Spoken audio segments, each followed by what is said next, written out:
I guess you could argue whether the hope for a better future is necessary or ridiculous. For me personally, to have hope in humanity and to believe that we can better ourselves and the place we find ourselves in works like a moral compass. I want to live in a world where people embrace the pain of being wrong instead of repressing it. It's why I uploaded this video for everyone to see, and it's why I talk with people with different views. I want to live in a world where differences between people are seen as an opportunity to exchange values rather than a risk to lose our own. So whenever I am faced with a decision, I choose whatever supports and spreads that mindset. My name is Zoltan, and this is Game Appeal, a series about discovering appeal in game design and embracing empathy. Today, I have Courtney from Screen Therapy with me to talk about hope and the role it plays in our growth as a person. Courtney has a YouTube channel about media psychology, so if you are interested in that, check it out.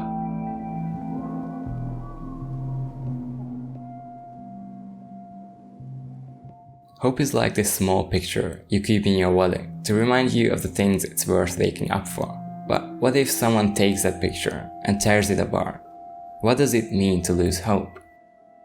You lose people in your life as well. I did lose my mother, so that did change a lot of my mindset.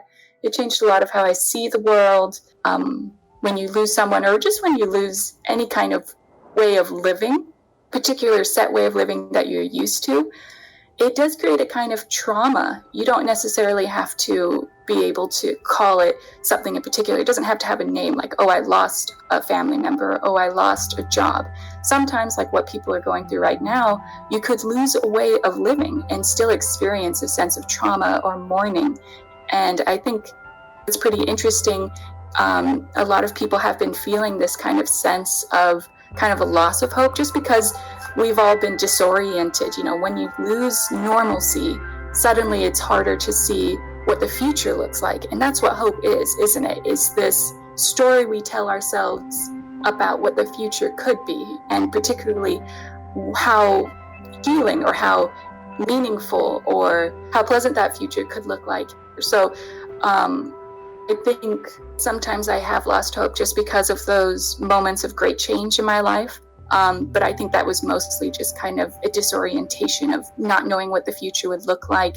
And for a second, not knowing whether to believe it could be, better tomorrow than it was today. But I've always been able to find that hope again. And that's something that I really like to hold on to.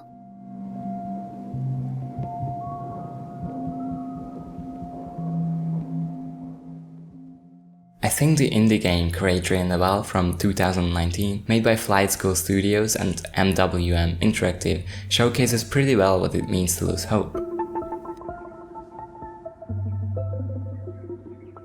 One day, a clunky robot engineer wakes up in the middle of the desert. His first destination is a cave, to do the work it was programmed to do ages ago.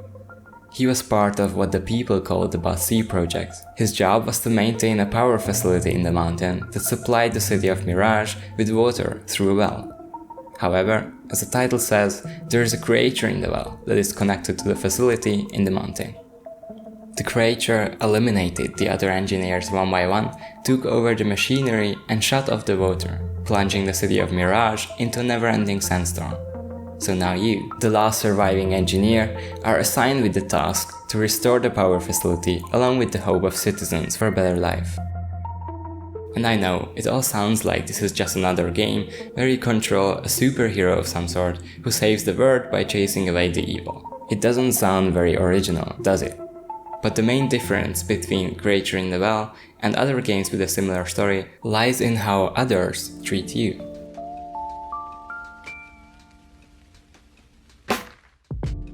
For example, in The Legend of Zelda: Ocarina of Time, everyone around you seems to already know you're some kind of prophet before you do.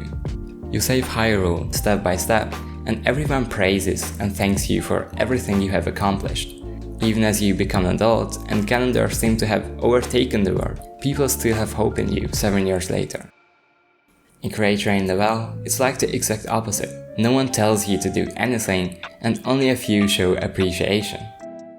Everyone in the city of Mirage remembers the engineers as a major failure, and considered your kind the reason there is no water in the well in the first place. The population lost all hope for a better future long ago, and seem to have slowly adapted to their misery over time.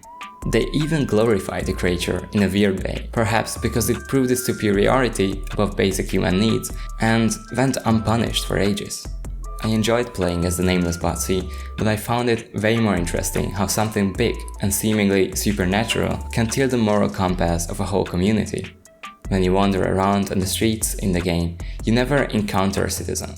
You only hear them talking about you inside their homes, because they fear you. They fear to face the truth, which is that they live in an unjust system and can't do much about it. It is painful to acknowledge weakness and the inability to do as we desire, so we often create the illusion that we are satisfied with how things are. We convince ourselves that everything's right because somebody would have proven otherwise by now if that hadn't been the case. We look at the bright side of life and deny things that make us uncomfortable.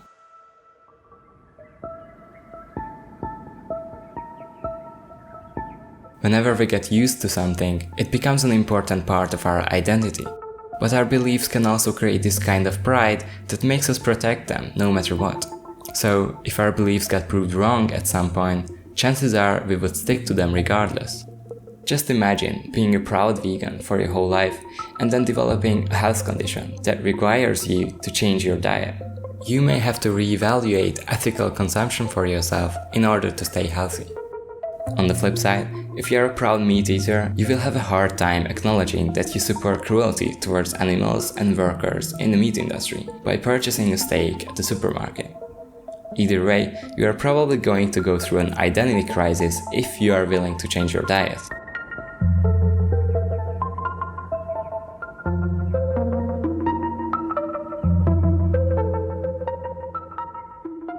We always have to remain open to the idea that we could be wrong. We have to always look for ways to prove ourselves wrong, which is a very unnatural way of thinking for a lot of people.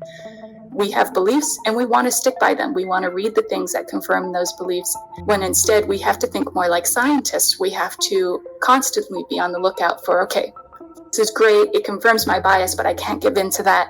Let's look for the sources. Is it really trustworthy, or are they just telling me what I want to hear? So I think it's really coming from an emotional standpoint. It's not that people who exercise media literacy are, any less capable or any less this or more that than anybody else. It's just, it comes from looking at information through an emotional lens and always trying to attach it to their beliefs or their emotions. And that's something that's, I think, been propagated by a very sensationalized media kind of circuit.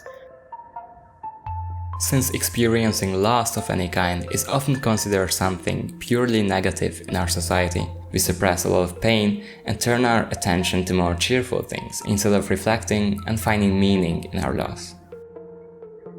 And if you write your life story like we're talking about in a hopeful, optimistic way, at least in general, you see a lot more benefits because you're able to engage with those ideas inside of yourself that say, okay, this is a challenge, this is an obstacle, but I can grow from it, as opposed to only writing yourself into narratives that paint you as a victim or somebody who can't grow from it or somebody that needs to be saved or maybe somebody that's not even capable of being saved.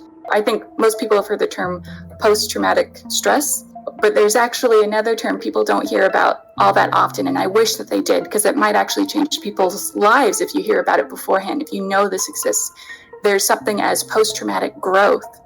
And after I lost my mother, I actually experienced a great boom in post-traumatic growth. And it's all about the kind of psychological and emotional resources that you have within yourself and around yourself at a time of great trauma can actually lead to post-traumatic growth, where you could reinterpret the story of your life as going someplace better, that you could be kind of redeemed from this terrible event and that you can actually come out of it stronger.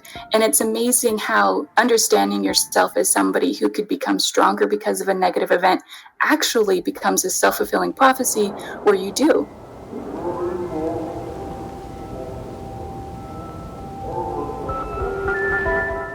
Creator in the Well shows that humans respond with anger and fear to hope and enlightenment if they are used to a miserable life and lost hope for a brighter future.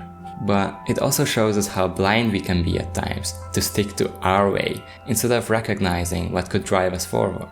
I really liked the game for how it made me feel and what it made me think about. I loved the game's atmosphere and how it managed to mediate the whole point of the story through simple dialogues, level design, and character design. Finally, to wrap this up, here's a message from Courtney to you guys.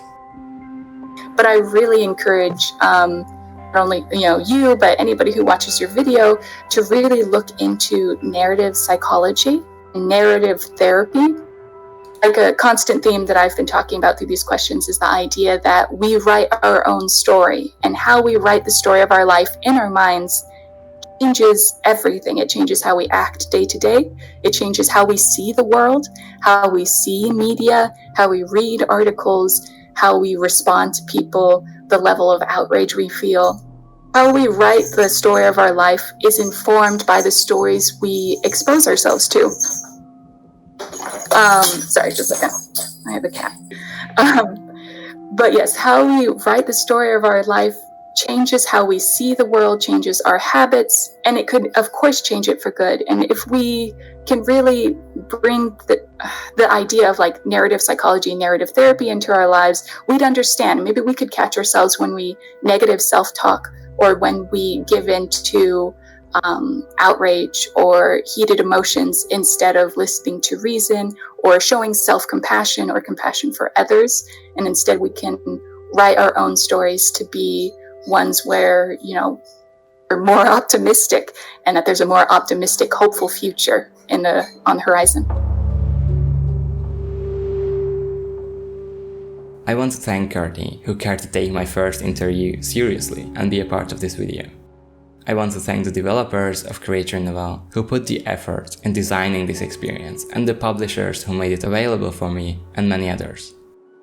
And last but not least, I want to thank you for watching this. If you enjoy content like this, feel free to subscribe or check out my series called Game Appeal. If you'd like to financially contribute to the production of my videos, you can absolutely do so with $1 per video on Patreon. If you have a question, leave a comment or reach out on Twitter. Stay healthy, and I will see you in the next one.